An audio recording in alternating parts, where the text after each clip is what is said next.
Chapter 43. Balaam's Prophecies. Numbers 23, 1 to 30. And Balaam said unto Balak, Build me here 7 altars, and prepare me here 7 oxen and 7 rams.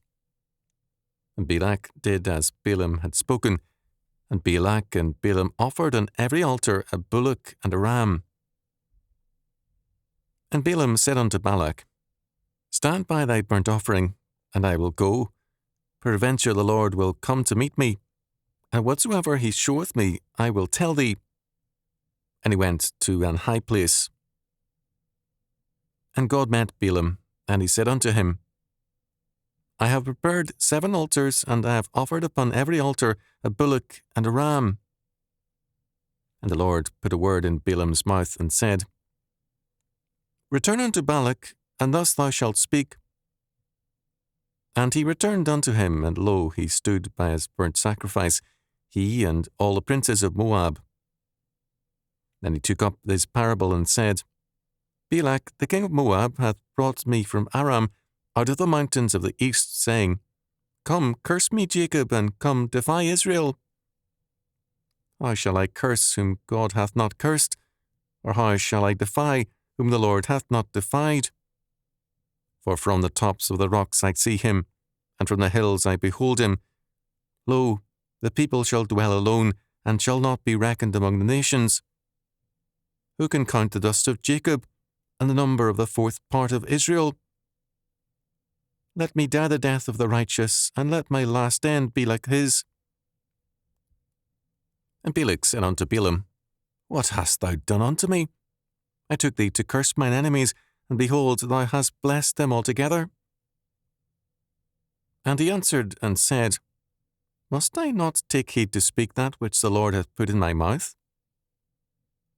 And Balak said unto him, Come, I pray thee, with me unto another place, from whence thou mayest see them. Thou shalt see but the utmost part of them, and shalt not see them all. And curse me them from thence.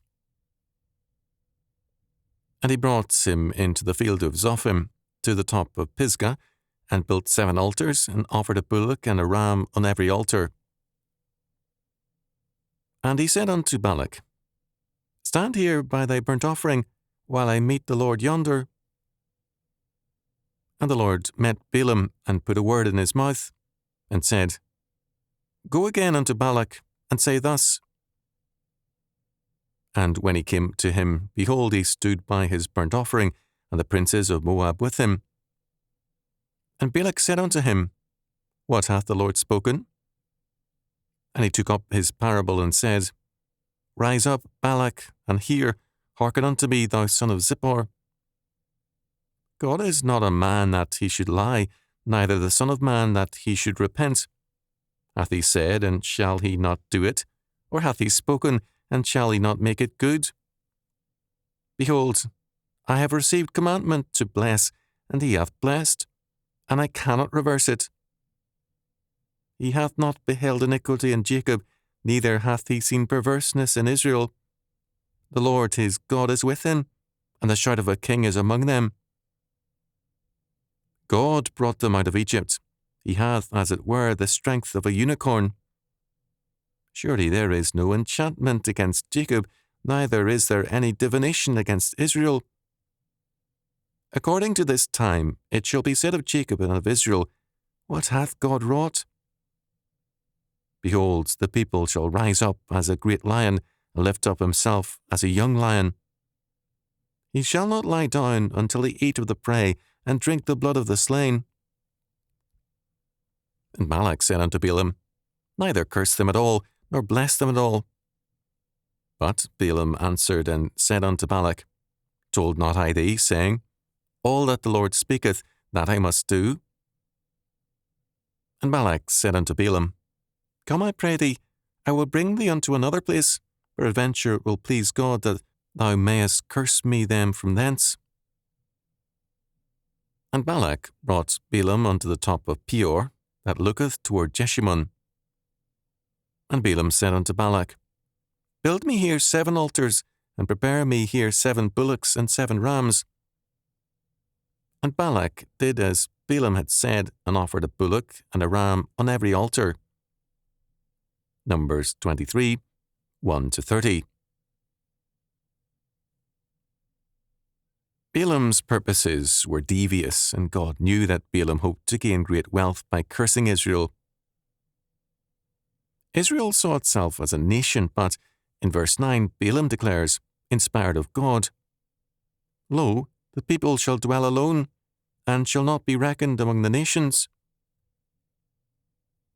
In 1 Samuel 8, 4 and 5, the elders of Israel, all of them confronted Samuel, not with a demand for reform and for the removal from office of Samuel's corrupt sons, but with a desire to be like all the nations. In the US, also, foreign religious and political practices have been steadily adopted to make the US like other nations. Although the Constitution, for example, totally avoided the words sovereign and sovereignty, believing, as John Quincy Adams declared, rather in the sovereignty of God, the courts now routinely assert the sovereignty of the federal government. Here, Balaam finds himself declaring that Israel is not to be considered a nation. They are an elect and chosen people, comparable to the church after the resurrection and ascension. Balaam had no desire to bless Israel. There was no money in displeasing Balak. God, however, used him against his will to speak as a prophet.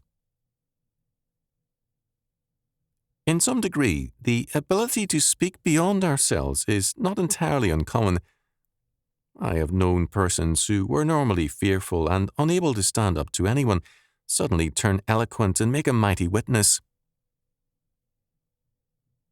Some years ago, a woman faced with a difficult situation and sure that she would be tongue-tied before a court, amazed herself by testifying with devastating clarity and beyond her normal powers. Instead of timidity, she was clear, bold, and forthright, and startled by her own testimony. The Lord sometimes blesses us with powers beyond ourselves. In Balaam's case, he went through the form of satisfying God by ordering 7 altars to be built, and 7 oxen and 7 rams sacrificed. The Lord confronted Balaam and put prophetic words in his mouth.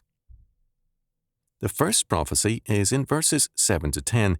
He declares that we cannot curse whom God has not cursed or defied.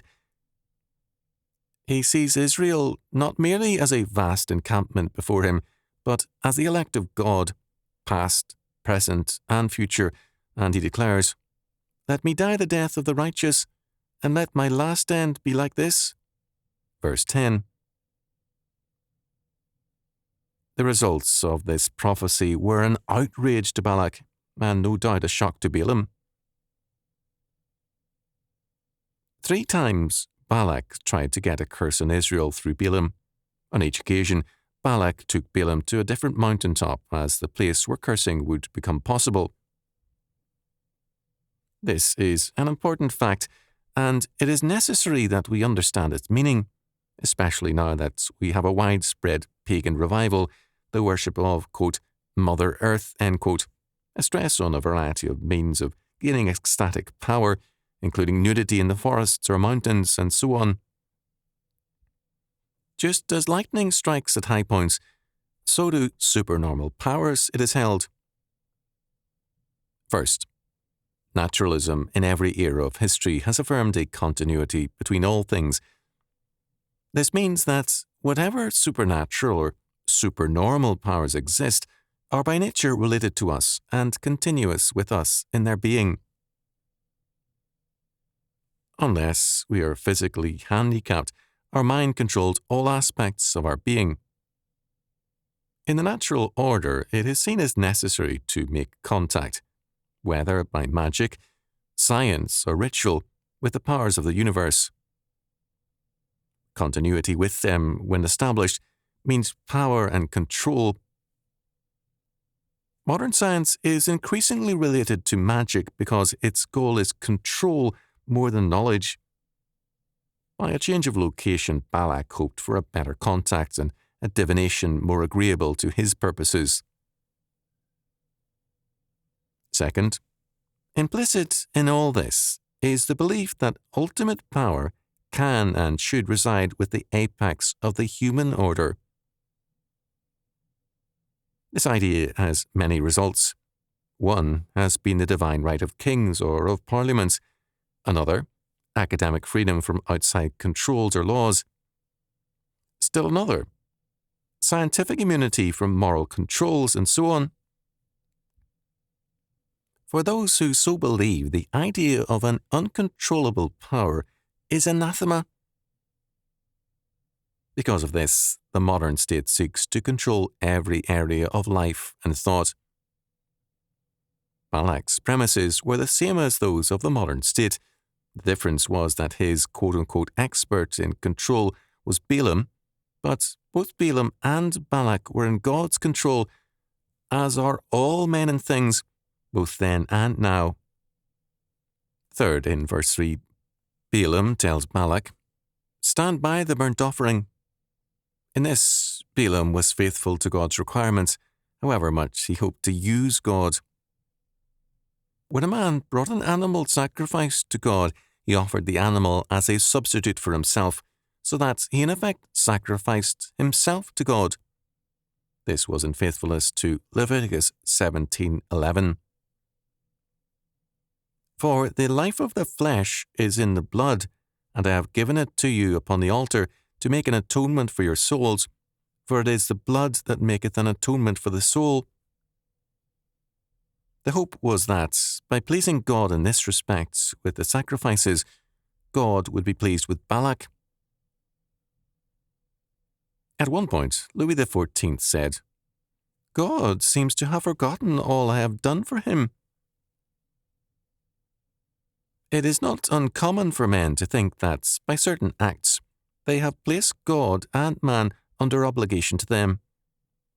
If you insist on the priority of God and His law, they are resentful. They believe that both God and man can be placed under obligation as their demands necessitate. In the second of Balaam's 3 prophecies, the predictions are more devastating. According to verses 18 to 24, "Rise up, Balak, and hear. Hearken unto me, thou son of Zippor.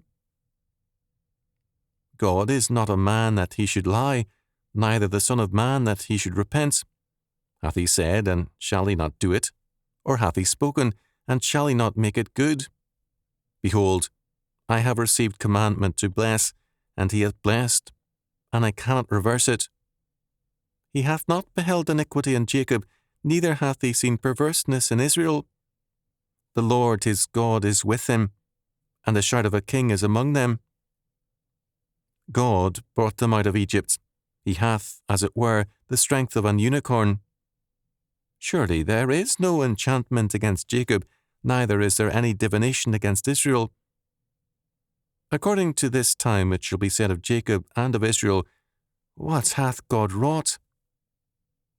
Behold, the people shall rise up as a great lion, and lift up himself as a young lion.